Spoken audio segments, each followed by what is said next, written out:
Srbiji nisu ukinuti novčani fondovi Evropske unije, iako su se blokaderi na različite načine zalagali da se dotok novca u iznosu od 1,6 milijardi evra, koji je značajan za Srbiju, obustavi.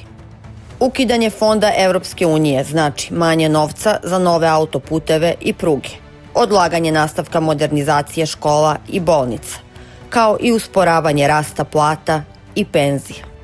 Prvi koji ne odustaje od prljave kampanje protiv Srbije je izvestilac Evropske unije za Srbiju, Tonino Picula, koji oko sebe skuplja blokadere koji rade nasuprot koristi svoje zemlje.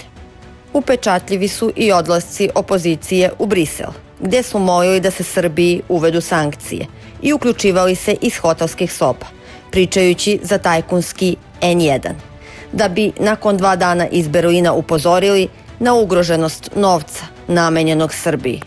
Sastav berlinske ture činili su Pavle Grbović, Radomir Lazović, Zdravko Ponoš i Borko Stefanović, koji je javno pozvao Evropsku uniju da uvede sankcije, a novac preusmeri na tajkunske medije u Srbiji. Tih dana performans imala je i kopredsednica Zeleno-levog fronta, Biljana Đorđević, zajedno sa Vulom Ceci, kada su ispred Narodne skupštine upozoravale na alarmantno stanje u Srbiji.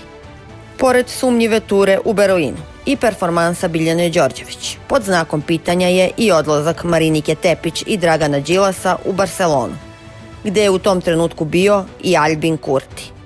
I sve se to dešavalo neposredno pre donošenja odluke da li Srbiju kazniti ukidanjem fonda. Slučajnost ili još jedan korak usmeren protiv ciljeva i razvoja Srbije.